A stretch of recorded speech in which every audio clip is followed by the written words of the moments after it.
எல்லாருக்கும் வணக்கம். மீண்டும் மெய்ப்பொருள் காண்க தளத்திற்கு எல்லாரையும் நான் வரவேற்கிறேங்க. இன்றைய பதிவுல ஃபர்ஸ்ட் டெவலப்மெண்ட்ஸ் எல்லாத்தையுமே பார்த்துருவோம். அதைத் தொடர்ந்து சில கேள்விகள் இருக்கு. தென் தங்கத்தை பத்தி ஒரு சில டிஸ்கஷன்ஸ் பண்ணலாம்னு இருந்தோங்க. ஃபர்ஸ்ட் மியூச்சுவல் ஃபண்ட்ஸ் எடுத்துக்கிட்டோம்னா ஆகஸ்ட் மாசம் 2025ல இந்த ஈக்விட்டி மியூச்சுவல் ஃபண்ட் இன்ஃப்ளோ அப்படின்றது 22% குறைஞ்சிருக்கு அப்படின்னு சொல்லி association of mutual funds in India சொல்றாங்க. அதாவது ஆகஸ்ட்ல இன்ஃப்ளோ அப்படின்றது 33,430 கோடி ரூபாயா இருந்திருக்குங்க. இதுவே ஜூலைல 42,700 கோடியா இருந்திருக்கு. ஸோ 22% பக்கமா கீழே விழுந்திருக்கு. ஸோ இது மந்த் ஆன் மந்த் பேசிஸ்லங்க.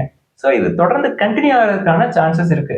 என்ன காரணம் அப்படின்னா ட்ரம்ப் அவர்களுடைய டாரிஃப் தென் எக்கனாமில ஒரு ஸ்லோ டவுன் அதை கிரியேட் பண்ணும். ஸோ இது கண்டினியூ ஆச்சு அப்படின்னா மார்க்கெட் பயங்கரமா கீழே விழும்.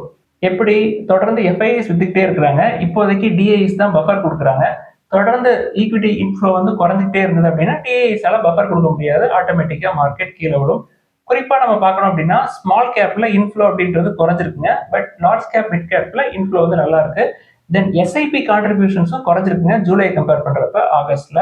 அடுத்து டாடா டெக்னாலஜிஸ் எடுத்துக்கிட்டோம்னா கம்பெனி ஒரு ஜெர்மன் நாட்டு நிறுவனம் ES tech group and it subsidiaries அதுல 100% ஸ்டேக்கை அப்படியே எடுக்கிறாங்க ஒரு 775 கோடி ரூபாய்க்கு.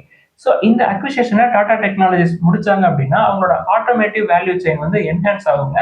தென் குளோபல் லெவல்ல அவங்களோட ஃபுட் பிரிண்ட்ஸை எக்ஸ்பேண்ட் பண்றதுக்கு இது ஒரு நல்ல சான்ஸா இருக்கும். டாடா டெக்னாலஜிஸ் அக்வயர் பண்ற இந்த இஎஸ் டெக் குரூப் அப்படின்றவங்க எதுல எக்ஸ்பர்டைஸ் அப்படின்னு சொல்றாங்கன்னா டிரைவர் அசிஸ்டன்ட் சிஸ்டம், தென் கனெக்டட் டிரைவிங், டிஜிட்டல் இன்ஜினியரிங் இதுல எல்லாம் அவங்க எக்ஸ்பர்டைஸ் அப்படின்ற மாதிரி தெரியுதுங்க. டாடா டெக்னாலஜிஸ் உடைய எம்டி சிஇஓ வாரன் ஹாரிஸ் அவர்கள் என்ன சொல்றாங்க, எங்களுடைய ரெவென்யூ அப்படின்றது $1 பில்லியன் இருக்கும் ஃபினான்ஷியல் 28 முடிவுல அப்படின்னு சொல்லியிருக்காங்க. ஸோ டாடா டெக்னாலஜிஸை பொறுத்த வரைக்கும் நம்ம தனியாக கன்சிடர் பண்ணணுன்ற அவசியம் இல்லை. ஏற்கனவே நம்ம டாடா மோட்டார்ஸை கன்சிடர் பண்ணிட்டு இருக்கோம். டாடா டெக்னாலஜிஸோட ப்ரொமோட்டர் 52% ஸ்டேக்கே டாடா மோட்டார்ஸ் தான் வச்சிருக்காங்க. அடுத்து ஓயோ நிறுவனம் எடுத்துக்கிட்டோம்னா அதாவது சமீபத்தில் அவங்களுடைய பேரண்ட் என்டிட்டி நேம்லாம் மாத்தினாங்க இல்லையா, பிரிசம் அப்படின்னு சொல்லிட்டு அவங்களுடைய பிரீமியம் பிராண்ட் சண்டே ஹோட்டல்ஸ் என்ன திட்டத்தில் இருக்காங்க அப்படின்னா 2025-26ல ஒரு 40 ஹோட்டல்ஸ் நாங்கள் ஆட் பண்ணுவோம் அப்படின்னு சொல்லியிருக்காங்க. எங்க அப்படின்னா குஜராத், உத்தரப்பிரதேஷ், ராஜஸ்தான்ல. அடுத்து பாலாஜி வேஃபர்ஸ் அப்படின்ற ஸ்நாக்ஸ் மேக்கர்ஸ் பத்தி நம்ம ஒரு 2 or 3 days பிஃபோர் டிஸ்கஸ் பண்ணோம் இல்லையா. சென்ட்ரல் அண்ட் வெஸ்டர்ன் இந்தியாவில் இவங்களோட பிரசன்ஸ் ஸ்ட்ராங்கா இருக்கு அப்படின்னு சொல்லி கம்பெனியே ஒரு 10% ஸ்டேக்கை விற்கிறதுக்காக ஒரு 10+ பிரைவேட் ஈக்விட்டி ஃபிர்ம்ஸ்ட பேச்சுவார்த்தை நடத்துறது மாதிரி சொல்லியிருக்காங்க. யார் யார்கிட்ட அப்படின்னா Abu Dhabi investment authority, KKR and company, then Kedaara capital, Bain and company, Carlyle, TPG, இது போக டிஏ அசோசியேட்ஸ், கோல்ட்மேன் சாக்ஸ், Morgan Stanley, then Chrys and capital இவங்க எல்லாம் ஆர்வம் காட்டுற மாதிரி தெரியுதுங்க 10% ஸ்டேக் எடுக்க. அது போக ஐடிசியும் கியூல நிக்கிறாங்க. யாருக்கு கிடைக்கும் நம்மளுக்கு உறுதியா தெரியாது இப்போதைக்கு. அடுத்து ஐசிஐசிஐ பேங்க் எடுத்துக்கிட்டோம்னா கம்பெனி ஐசிஐசிஐ ப்ரொடென்ஷியல் ஏஎம்சில 51% ஸ்டேக் ஏற்கனவே வச்சிருக்காங்க. அடிஷனலா ஒரு 2% ஸ்டேக்கை ப்ரொடென்ஷியல் ஹோல்டிங்ஸ்ல இருந்து அக்வயர் பண்றதுக்கு Reserve Bank of India approve பண்ணிருக்காங்க. ஐபிஓ வரப்போது நம்ம ஏற்கனவே சொன்னோம். ஸோ ஓஎஃப்எஸ்ல ஐசிஐசிஐ பேங்க் பார்ட்டிசிபேட் பண்ண மாட்டாங்க. அவங்களோட டோட்டல் ஸ்டேக் 53% இருக்கும். ப்ரொடென்ஷியல் ஹோல்டிங்ஸ் ஒரு 10% ஆப்லோட் பண்ணுவாங்க அப்படின்னு நம்ம ஏற்கனவே சொல்லியிருந்தோம். அடுத்து ஆட்டோடெஸ்க் உடைய vice president Asia Pacific and Japan AI உடைய வருகையை என்ன சொல்றாரு அப்படின்னா ஆர்டிபிஷியல் இன்டெலிஜென்சி அப்படின்றது ஹியூமன் ஒர்க் ஃபோர்ஸை அப்படியே ரீப்ளேஸ் பண்ணிடுறாரு, ஹியூமன்ஸோட ப்ரொடக்டிவிட்டியை அதை என்ஹான்ஸ் பண்ணும் அப்படின்னு சொல்லியிருக்காரு. ஸோ இந்த மாதிரி இன்புட்ஸ் வருதுங்க. பட் ஏஐயோடைய உண்மையான முகத்தை நம்மளுக்கு தெரியறதுக்கு இன்னும் ஒரு 3 to 4 years ஆகும். அது அப்படியே ரீப்ளேஸ் பண்ணதா இல்ல ஹியூமன்ஸோட ப்ரொடக்டிவிட்டியை இன்க்ரீஸ் பண்ணதா அப்படின்னு சொல்லி. அடுத்து டாடா இன்டர்நேஷனல் அப்படின்ற நிறுவனத்தை எடுத்துக்கிட்டோம்னா கம்பெனி ட்ரேடிங் அண்ட் டிஸ்ட்ரிபியூஷன் பிசினஸ்ங்க. கம்பெனியை பொறுத்த வரைக்கும் இவங்களோட இன்டர்நேஷனல் பிசினஸ்ல அதாவது ட்ரேடிங் அண்ட் டிஸ்ட்ரிபியூஷன் இன்டர்நேஷனல் லெவல்ல எக்ஸ்பேண்ட் பண்றதுக்கு 2 ஜாயிண்ட் வெஞ்சர் போட்டிருக்காங்க. ஃபர்ஸ்ட் ஜாயிண்ட் வெஞ்சர் யார் கூட போட்டிருக்காங்க அப்படின்னா மெர்குரியா அப்படின்னு சொல்லிட்டு. மெர்குரியா அப்படின்றது சுவிட்சர்லாந்து பேஸ்டு கம்பெனிங்க, Swiss energy and commodity trading company. அவங்க 2 பேர் சேர்ந்து ஜாயிண்ட் வெஞ்சர் போட்டதுல இந்த ஸ்விஸ் நாட்டு நிறுவனம் 51% ஸ்டேக் வச்சிருப்பாங்க. டாடா இன்டர்நேஷனல் ஒரு 49% ஸ்டேக் வச்சிருப்பாங்க. இது ஒரு ஃபர்ஸ்ட் ஜாயிண்ட் வெஞ்சர். குறிப்பா இந்த மெர்குரியா அப்படின்ற நிறுவனம் எடுத்துக்கிட்டோம்னா ஜெனிவா தாங்க அதுக்கு ஹெட் குவார்ட்டர்ஸ். அவங்களோட ஆபரேஷன்ஸ் 50+ கண்ட்ரீஸ்ல இருக்கு. அவங்களோட ஃபோக்கஸ் அதாவது ட்ரேடிங் அண்ட் டிஸ்ட்ரிபியூஷன் அப்படின்றது ஃபோக்கஸ் எதுலன்னு பார்த்தோம்னா energy transition, renewables, technology, metals, electric vehicle infrastructure அப்படின்னு சொல்லியிருக்காங்க. அடுத்து Tata international second joint venture எந்த நாட்டில் அப்படின்னா ஜப்பான் கூடங்க. மிட்சுபிஷி கார்பரேஷன் கூட 51-49%, அதாவது 51% டாடா இன்டர்நேஷனல், 49% மிட்சுபிஷி கார்ப். இவங்க 2 பேரும் சேர்ந்து ஒரு ஜாயிண்ட் வெஞ்சர் போட்டிருக்காங்க. இதுவும் எதுக்கு அப்படின்னா இவங்களோட குளோபல் ஆபரேஷன்ஸை ஸ்கேல் அப் பண்றதுக்கு அப்படின்னு சொல்லியிருக்காங்க. எதற்காக டாடா இன்டர்நேஷனல்ஸ் இந்த ஜாயிண்ட் வெஞ்சர் போட்டிருக்காங்க அப்படின்னா அவங்களோட commercial vehicles, construction and agriculture எக்யூப்மெண்ட்ஸை உலகம் ஃபுல்லா டிஸ்ட்ரிபியூஷன் பண்றதுக்கு தென் ட்ரேடிங் பண்றதுக்கு தாங்க. இதுக்காக கம்பெனி வந்து ஒரு $100 பில்லியன் இன்வெஸ்ட் பண்றாங்க. இதுல குறிப்பா இந்த ஃபர்ஸ்ட் ஜாயிண்ட் வெஞ்சர் பார்த்தோம் இல்லையா, அதுல ஒரு $49 மில்லியன், தென் செகண்ட் ஜாயிண்ட் வெஞ்சர்ல ஒரு $51 மில்லியன் இன்வெஸ்ட் பண்ற மாதிரி தெரியுது. சரி, இப்போ இந்த டாடா இன்டர்நேஷனலை பத்தி நம்ம பேசணும்னா அது வந்து அன்லிஸ்டட் என்டிட்டி தாங்க. வழக்கம் போல டாடா குரூப்னா டாடா சன்ஸ் தான் வந்து மெஜாரிட்டி ஸ்டேக் வச்சிருப்பாங்க. 66.85% வந்து டாடா சன்ஸ் தாங்க வச்சிருக்காங்க டாடா இன்டர்நேஷனல்ல. கம்பெனியோட பெர்ஃபார்மன்ஸ் பார்த்தோம்னா ஃபினான்ஷியல் 20ல இவங்களோட ரெவன்யூ அப்படின்றது 16,367 crores இருந்திருக்கு. ஃபினான்ஷியல் 25 முடிவுல அது 32,027 crores இருந்திருக்குங்க. சரி, ப்ராஃபிட் பண்றாங்களா அப்படின்னு கேட்டா ப்ராஃபிட் பண்ணல. ஃபினான்ஷியல் 20ல ஒரு 522 கோடி ரூபாய் லாஸ் பண்ணியிருந்திருக்காங்க. ஃபினான்ஷியல் 25ல அதை குறைச்சிருக்காங்க. 477 கோடி ரூபாய் நெட் லாஸ் பண்ணியிருக்காங்க டாடா இன்டர்நேஷனல்ஸ். அடுத்து star health and allied insurance எடுத்துக்கிட்டோம்னா association of health care providers என்ன சொல்றாங்க, ஸ்டார் ஹெல்த் நிறுவனத்தை பொறுத்த வரைக்கும் இந்த கேஷ்லெஸ் சர்வீஸ் அரேஞ்ச்மெண்ட்ஸ் அப்படின்றத வந்து நம்ம சஸ்பெண்ட் பண்ண வேண்டி இருக்கும் அப்படின்னு சொல்றாங்க. அதாவது association of health care providers வந்து கிட்டத்தட்ட 15,000 ஹாஸ்பிட்டல்ஸை ரெப்ரசென்ட் பண்ணுவாங்க. ஸோ அவங்களோட நடவடிக்கைகள் எங்களுக்கு அன்பேரா இருக்கு அப்படின்றதுனால அவங்க இப்படி ஒரு முடிவுல எடுக்கிறதுக்கு வாய்ப்புகள் நிறைய இருக்குங்க. அதாவது கேஷ்லெஸ் சர்வீசஸை இந்த 15,000+ ஹாஸ்பிட்டல்ஸ்ல சஸ்பெண்ட் பண்றதுக்கான வாய்ப்புகள் இருக்கு ஸ்டார் ஹெல்த் இன்சூரன்ஸ் பொறுத்த வரைக்கும். Association of health care providers star health இன்சூரன்ஸை சஸ்பெண்ட் பண்ண போறது அப்படின்றது முதல் நிகழ்வு கிடையாதுங்க. ஏற்கனவே 2-3 இன்சூரன்ஸ் நிறுவனங்களுக்கு இந்த மாதிரி சஸ்பென்ஷன் அப்படின்ற மாதிரி ஏற்கனவே சொல்லியிருந்திருக்காங்க, குறிப்பா இந்த கேஷ்லெஸ் சர்வீசஸ்க்கு மட்டும். அடுத்து இந்தியன் ஹோட்டல்ஸ் எடுத்துக்கிட்டோம்னா கம்பெனியோட எக்ஸ்பேன்ஷன் தொடர்ந்து நடந்துகிட்டே இருக்குங்க. நம்ம வாரம் அட்லீஸ்ட் 1 or 2 அப்டேட்ஸாவது இந்தியன் ஹோட்டல்ஸ்ல கொடுப்போம். அது மாதிரி இப்ப உத்தரகாண்ட்ல முசோரியில அவங்க இந்த செலக்ஷன் பிராண்டுக்கு கீழே எக்ஸ்பேன்ஷனுக்காக ஒரு அக்ரிமெண்ட் வந்து சைன் பண்ணிருக்காங்க. இந்த அக்ரிமெண்ட் மூலமா செலக்ஷன் பிராண்டுக்கு கீழே அவங்களுக்கு ஒரு 30 keys ஆட் ஆகுதுங்க. அடுத்து டாக்டர் ரெட்டிஸ் லேப் எடுத்துக்கிட்டோம்னா கம்பெனில ESFDA இன்ஸ்பெக்ஷன் நடந்திருக்குங்க. சமீபத்தில் 5 அப்சர்வேஷன்ஸ் கொடுத்துருக்காங்க அவங்களோட பயாலஜிக்ஸ் மேனுஃபேக்சரிங் ஃபெசிலிட்டியில ஹைதராபாத்ல. இன்னைக்கு ஷேர் பிரைஸ் ஒரு 20-30 ரூபாய் குறைஞ்ச மாதிரி தெரியுதுங்க. கம்பெனியை தொடர்ந்து கன்சிடர் பண்ணலாம். கன்சிடரபிள் ரேஞ்சில் தான் இருக்கு, நல்ல வேல்யூவேஷன்ல இருக்கு. அடுத்து இந்தியன் ஃபார்மா மார்க்கெட் எடுத்துக்கிட்டோம்னா நொமூரா ஒரு ரிப்போர்ட் கொடுத்துருக்காங்க. அந்த ரிப்போர்ட்ல இயர் ஆன் இயர் பேசிஸ்ல ஆகஸ்ட்ல இந்த இந்தியன் ஃபார்மா மார்க்கெட் அப்படின்றது 8.7% க்ரோ ஆயிருக்கு அப்படின்னு சொல்லியிருக்காங்க. இந்த 8.7% க்ரோத் அப்படின்றது கடைசி 7 மாசத்தை எடுத்துக்கிட்டோம் அப்படின்னா ஆகஸ்ட் தான் வந்து சூப்பரான நம்பர்ஸ் காட்டியிருக்காங்க. குறிப்பா சன் ஃபார்மா, டொரண்ட் ஃபார்மா எல்லாம் வந்து டபுள் டிஜிட் டொமஸ்டிக் க்ரோத் காட்டியிருக்காங்க. 13.7%, then 13.5%. எக்ஸ்பர்ட்ஸ் என்ன ஃபீல் பண்றாங்க, இந்த ஃபார்மா செக்டர்ல ரெக்கவரி அப்படின்றது கிராஜுவலா இருக்கும், பட் அன்ஈவனா இருக்கிறதுக்கு வாய்ப்புகள் இருக்கு அப்படின்னு சொல்லியிருக்காங்க. என்ன காரணம் அப்படின்னா ட்ரம்ப் அவர்களுடைய டாரிஃப் இப்போதைக்கு 50% டாரிஃப் போட்டிருக்காங்க. ஃபார்மாவுக்கு டாரிஃப் இல்லை, பட் ஃபார்மாவுக்கும் நான் 200% வரைக்கும் டாரிஃப் போடுவேன் அப்படின்னு சொல்லி முற்காலங்களில் சொல்லியிருந்தாரு. அதனால ஆகஸ்ட்ல ஒரு நல்ல நம்பர்ஸ் க்ரோத் நம்பர்ஸ் தெரிஞ்சிருக்குங்க 8.7%. பட் ட்ரம்ப் அவர்கள் டாரிஃப் போடுவாரா போட மாட்டாரா அப்படின்றது நமக்கு தெரியாது. அவருக்கே தெரியுமா தெரியாதா அப்படின்றது நமக்கு புரியாது.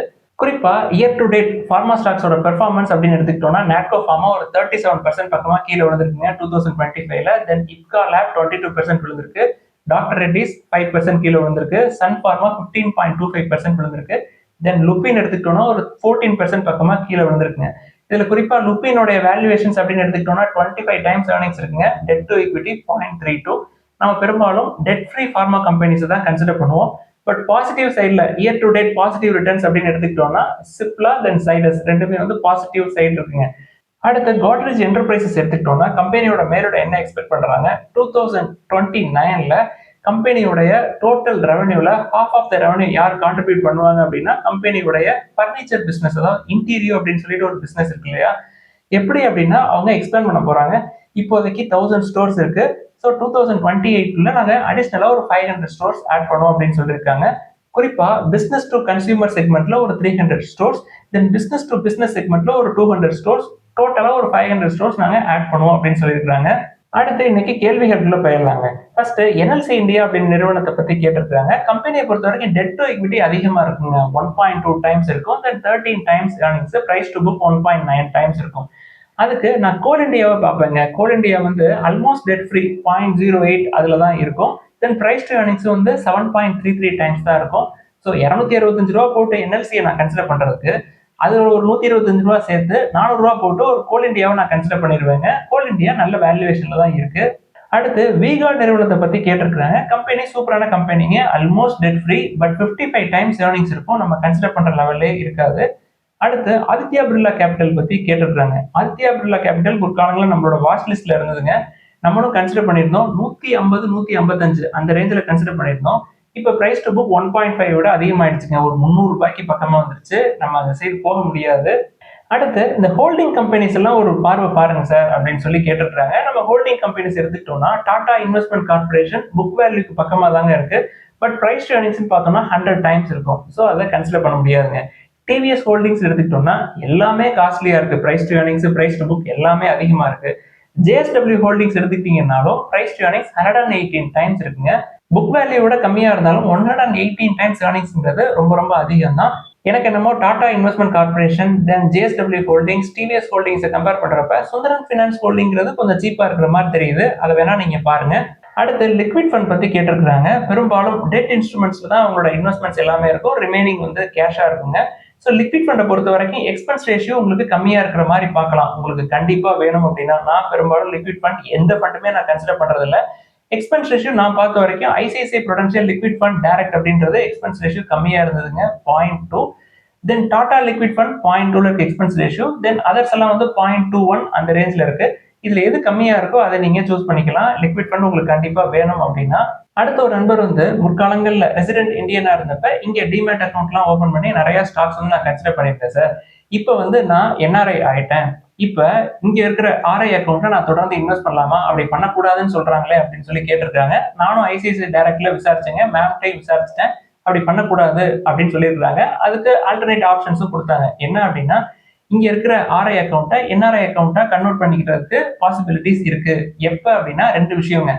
அந்த ஆர்ஐ அக்கௌண்ட்ல registered mobile number, registered email ID ரெண்டுமே ஆக்டிவ்ல இருந்தது, அது உங்கள்ட்ட அக்சஸ் லெவல்ல இருந்தது அப்படின்னா நீங்க ஆர்ஐ அக்கௌண்ட்டை என்ஆர்ஐ அக்கௌண்ட்டா மாத்திக்கிறது நல்லது, மாத்த முடியும் அப்படின்னு சொல்லியிருக்காங்க. அடுத்த ஒரு நண்பர் வந்து போர்ட்ஃபோலியோ வெயிட்டேஜ் பத்தி கேட்டிருக்காங்க. அதாவது நம்ம நிறைய ஸ்டாக்ஸ் வந்து கன்சிடர் பண்ணுவோம். ஒரு பர்டிகுலர் ஸ்டாக்கு எவ்வளவு வெயிட்டேஜ் நான் கொடுக்கலாம் அப்படின்னு சொல்லி கேட்டிருக்காங்க. ஒரு 6 to 7% வரைக்கும் ஒரு பர்டிகுலர் ஸ்டாக்கு கொடுக்கலாங்க. உங்களுக்கு அந்த ஸ்டாக் வந்து ரொம்ப பிடிச்ச ஸ்டாக்கா இருக்கலாம், நல்ல ப்ரொமோட்டரா இருக்கலாம், இல்ல நல்ல க்ரோத் ப்ராஸ்பெக்ட்ஸ் இருக்க ஸ்டாக்கா இருக்கலாம், இல்ல எல்லாமே கம்பைண்டா இருக்கலாம். அதுக்கு நீங்க அதிக வெயிட்டேஜ் கொடுக்கலாம். அடுத்த ஒரு நண்பர் வந்து டிசிஎஸ் பத்தி எழுதியிருக்காருங்க. என்னோட ஆவரேஜ் ஷேர் பிரைஸ் ஒரு 3500 பக்கமா இருக்கு, இதை கொடுத்துறதா இல்ல வச்சுக்கிறதா அப்படின்னு சொல்லி எழுதியிருக்காருங்க. என்ன காரணத்துக்காக நீங்க கன்சிடர் பண்ணீங்க அப்படின்றதுதான் கேள்வி. நீங்க இன்வெஸ்ட்மெண்ட் பாயிண்ட் ஆஃப் வியூல உள்ள போயிருந்தீங்க அப்படின்னா தொடர்ந்து ஹோல்ட் தாங்க பண்ணும். கீழே வர வர ஆவரேஜ் பண்ணும். நல்ல வேல்யூவேஷன்ல தான் இருக்கு. நீங்க ஹையர் வேல்யூவேஷன்ல எல்லாம் உள்ள போயிடல. அடுத்து கோல்டு எடுத்துக்கிட்டோம்னா 22 கேரட் கோல்டு பெர் கிராம் இன்னைக்கு ஒரு 10 ரூபாய் விலை இறங்கிருக்குங்க. அதாவது ஏறுறப்ப எல்லாம் 100 150 ஏறுது, இறங்குறப்ப 10 20 தான் இறங்குது. 10,210ங்க. ஸோ கோல்டு பொறுத்த வரைக்கும் முதலீடுகளை நான் ரொம்ப சேஃபா பாக்குறது எது அப்படின்னா கோல்டு ETF தாங்க. என்ன காரணம் அப்படின்னா நிறைய செய்திகள் வந்திருக்குங்க. நேத்து கூட இந்த நகை திருட்டு, அதாவது மிளகாப்பொடியை தூவிட்டு கார்ல நகையை வந்து திருட்டிட்டு போயிருக்கிறாங்க நேத்து. ஸோ அதுல ஒரு ரிஸ்க் இருக்கு அப்படின்றத இன்னைக்கு முக்கியமா சொல்லணும்னு நினைச்சேங்க. கோல்டோட பிரைஸ் ஏற ஏற இந்த திருட்டு, நகை திருட்டுங்கிறது ரொம்ப ரொம்ப அதிகமாயிட்டே இருக்குங்க ஒரு பக்கத்துல. ஸோ கோல்டு வந்து சேஃபான டிஃபென்சிவான எலமெண்ட் தாங்க. அதுக்காக அளவுக்கு அதிகமா நூற்றுக்கணக்கான கிராம்ல எங்கேயாவது ஒரு இடத்துல கொண்டு போய் வச்சுட்டு அதுக்கப்புறம் இந்த மாதிரி ஏதாவது ஒரு அசம்பாவிதம் நடந்துச்சுன்னு வச்சுங்களேன், நம்மளுக்கு பெரிய லாஸ் ஆயிரும். ஸோ ETF அப்படின்றது சேஃபா இருக்கும், பட் அதுக்கும் எக்ஸ்பென்ஸ் ரேஷியோ இருக்கு. ஸோ எல்லாமே ஒரு அளவு தாங்க. அளவுக்கு அதிகமா போனா இந்த மாதிரி அசம்பாவிதங்கள் நடக்கிறப்ப நம்மளுக்கு ஆபத்தா தான் முடியும். ஸோ சேஃபான இன்வெஸ்ட்மெண்ட் அப்படின்னு சொல்லிட்டு நம்ம கோல்டு ஒரு பக்கெட் கன்சிடர் பண்ணாலும் கோல்டை சேஃபா வச்சுக்க வேண்டிய நிலைமை இன்னைக்கு இருக்குங்க. அப்படியான சூழல்ல தான் நம்ம இருக்கோம். ஸோ கோல்டு இன்வெஸ்ட்மெண்ட் அப்படின்றது நம்மள்ட்ட 10 பேஸ்கெட் இருக்கு அப்படின்னா அது ஒரு பேஸ்கெட், அவ்வளவுதான். மற்றபடி ஈக்விட்டிஸ் நம்ம வச்சிருந்தோம்னு வச்சுக்கலாம், அது டிமேட் ஃபார்ம்ல இருக்கும். ஸோ நம்மளுக்கு டிவிடெண்ட் தொடர்ந்து பேங்க் அக்கௌண்ட்ல வந்துகிட்டே இருக்கும். நம்ம அந்த டிவிடெண்ட்டை நீங்க பணமா கூட செலவு பண்ண தேவையில்லை. கார்டை வச்சுட்டு போற இடமெல்லாம் ஸ்வைப் பண்ணிட்டு ஜாலியா என்ஜாய் பண்ணலாம். இதெல்லாம் தான் இன்னைக்கு டிஸ்கஸ் பண்ணணும்னு நினைச்சோம். ஏதாவது சந்தேகங்கள் கேள்விகள் இருந்தா எல்லாத்தையும் எழுதுங்க. தொடர்ந்து டிஸ்கஸ் பண்ணுவோம். எல்லாருக்கும் நன்றி.